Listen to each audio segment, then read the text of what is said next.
Hai teman-teman, apa kabar? Di presentasi kali ini, saya beserta rekan-rekan akan memberikan sedikit informasi tentang Wali Songo. Pasti kalian sudah tidak asing lagi dengan kata Wali Songo.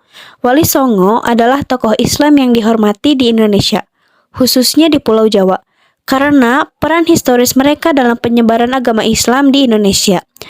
Dalam hal ini, wali bisa dikatakan seseorang yang dekat dengan Allah Subhanahu wa Ta'ala. Sedangkan Songo adalah bahasa Jawa yang berarti 9. Jadi artinya, Wali Songo adalah 9 orang yang dekat dengan Allah Subhanahu wa Ta'ala. Sebelum lanjut ke slide selanjutnya, yuk kenalan dulu sama anggota kelompokku. Tak kenal, maka tak sayang kan? Perkenalkan, nama saya Marcella Pujianti, ketua kelompok 2.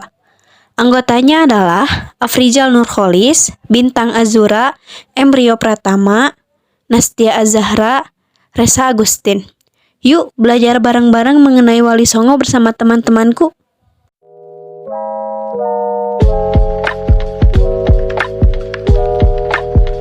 Satu, Sunan Gresik. Sunan Gresik atau Maulana Malik Ibrahim adalah sosok ulama pertama yang diberi gelar sebagai Wali Songo. Sunan Gresik atau Maulana Malik Ibrahim adalah nama salah seorang Wali Songo yang dianggap pertama kali menyebarkan agama Islam di tanah Jawa. Daerah yang ditinjaunya pertama kali ialah Desa Sembalo. Dalam biografi Sunan Gresik disebutkan bahwa pertama-tama yang dilakukannya ialah mendekati masyarakat melalui pergaulan. Budi bahasa yang ramah tamah senantiasa diperhatikannya di dalam pergaulan sehari-hari. Ia dimakamkan di Desa Gapura, Kota Gresik, Jawa Timur. 2. Sunan Ampel. Sunan Ampel diperkirakan lahir pada tahun 1401 di Campa. Menurut beberapa riwayat, orang tua Sunan Ampel adalah Mahdum Ibrahim, menantu Sultan Campa dan ipar Dwarawati. Sunan Ampel datang ke Pulau Jawa pada tahun 1443 untuk menemui bibinya Dwarawati. Pada tahun 1479, Sunan Ampel mendirikan Masjid Agung Demak. Sunan Ampel diperkirakan wafat pada tahun 1481 di Demak dan dimakamkan di sebelah barat Masjid di Ampel, Surabaya. 3.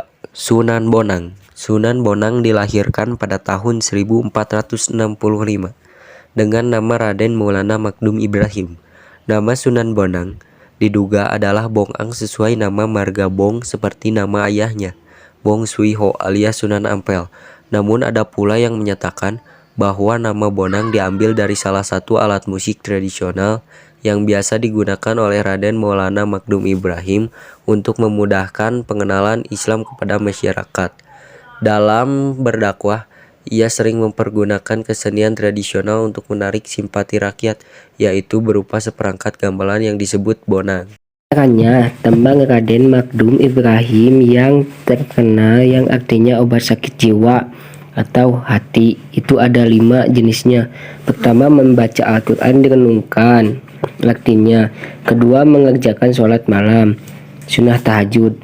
Ketiga, sering bersahabat dengan orang soleh, berilmu. Keempat, harus sering berprihatin, berpuasa. Ketika sering berzikir mengingat Allah di waktu malam. Sunan Bonang wafat pada tahun 1525 Masehi dan saat ini makam aslinya berada di Desa Bonang. Namun yang sering diziarahi adalah makamnya di Kota Tuban. Dalam serat Darmo Ganhur, Sunan Bonang disebut Sayyid Keramat, merupakan seorang Arab keturunan Nabi Muhammad. 4. Sunan Derajat. Sunan Derajat diperkirakan lahir pada tahun 1470 Masehi. Nama kecilnya adalah Raden Qasim. Kemudian mendapat gelar Raden Syarifuddin.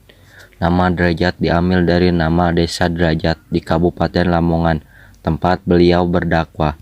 Beliau juga memperoleh gelar Sunan Mayang Madu dari Raden Patah Sultan Demak pada tahun 1442 atau 1520 Masehi.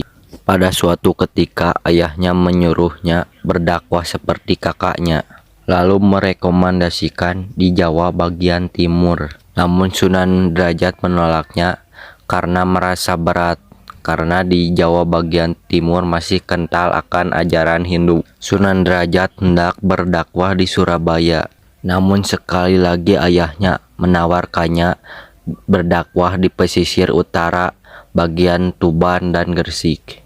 Lalu Sunan Derajat menyetujuinya. Setelah beberapa hari akhirnya Sunan Derajat sampai di pesisir pantai dan bertemu dengan seorang pelayan yang sedang melaut. Sunan Derajat berbincang-bincang dengan nelayan tersebut. Setelah mendengar penjelasan dari Sunan Derajat, para nelayan akhirnya mengerti dan percaya dengan apa yang dikatakan Sunan Derajat. Dari sinilah Sunan Derajat percaya diri untuk berdakwah di Gresik. Sunan Derajat datang ke sebuah desa bernama Derajat. Banyak kegiatan-kegiatan Islami yang membuat masyarakat Hindu penasaran dan ingin tahu. Dengan kepintarannya, Sunan Derajat membuat masyarakat Hindu tertarik dengan metode dakwahnya, yaitu tembang pangkur. Sunan Derajat meninggal pada tahun 1522 Masehi. Beliau wafat dan dimakamkan di Desa Derajat, Kecamatan Paciran, Kabupaten Lamongan, Jawa Timur. 5. Sunan Kudus. Sunan Kudus memiliki nama kecilnya Japar Sadik. Beliau adalah putra Syahid Utsman Haji dengan Siti Syariah. Strategi dakwah yang ia usung adalah melalui pendekatan seni dan budaya. Ia tidak langsung melarang masyarakat yang masih menganut kepercayaan animisme dan agama Hindu atau Buddha, melainkan merangkulnya pelan-pelan. Selain itu, Sunan Kudus juga gemar mengembara ke wilayah-wilayah jauh seperti Hindustan hingga Tanah Suci Mekah. Dari sisi keluarganya, Sunan Kudus menikahi Dewi Rukil, putri Sunan Raden Makdum Ibrahim. Dari istrinya itu, Sunan Kudus memiliki seorang anak bernama Amir Hasan. Pada tahun 1530, Sunan Kudus mendirikan sebuah masjid di Desa Kerjasan, Kota Kudus, yang kini terkenal dengan nama Masjid Agung Kudus dan masih bertahan hingga sekarang. Pada tahun 1550, Sunan Kudus meninggal dunia saat menjadi imam sholat subuh di Masjid Menara Kudus dalam posisi sujud, kemudian dimakamkan di lingkungan Masjid Menara Kudus. 6. Sunan Giri. Sunan Giri adalah nama salah seorang wali songo dan pendiri kerajaan Giri Kedaton yang berkedudukan di daerah Gresik, Jawa Timur. Ia lahir di Belambangan tahun 1442 dan dimakamkan di Desa Giri, Kebomas, Gresik.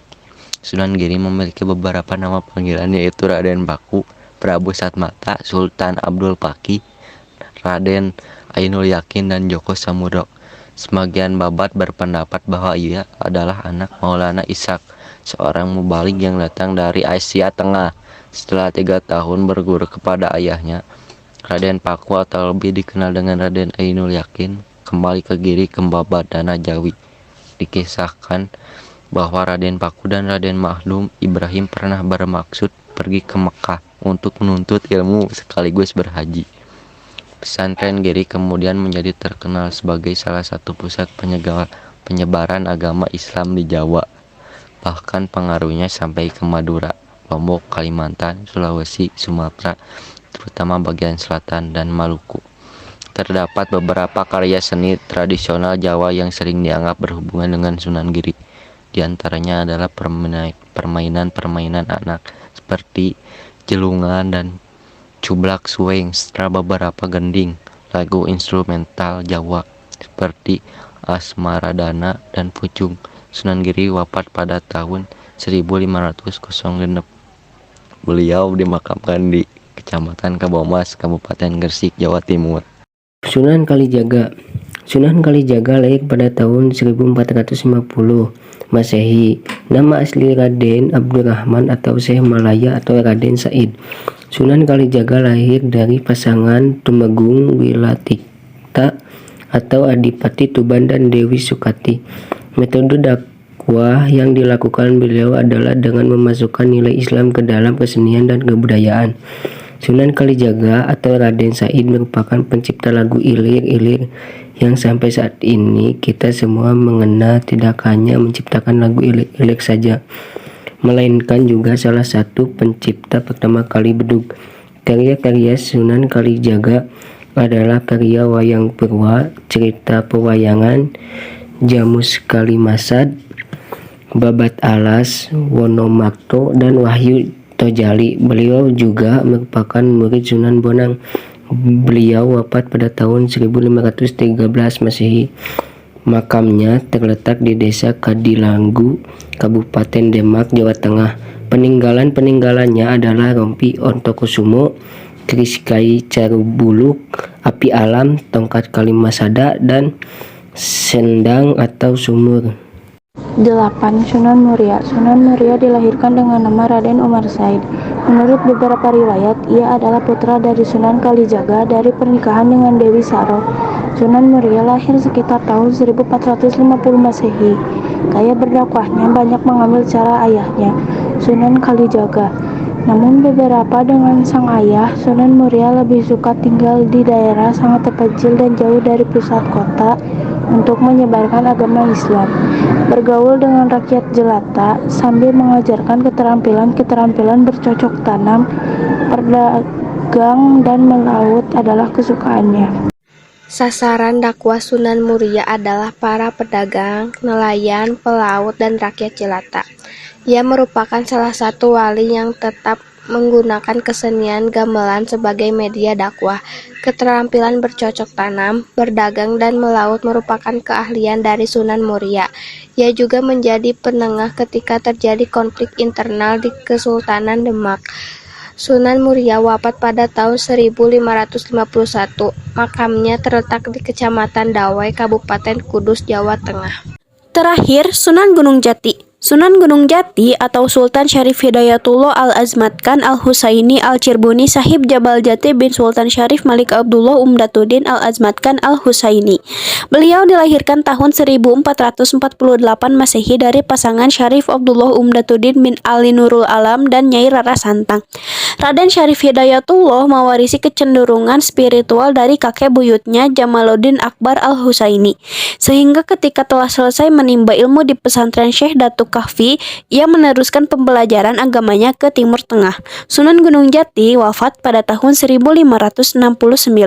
Beliau dimakamkan di Keraton Pakungwati, Kesultanan Cirebon.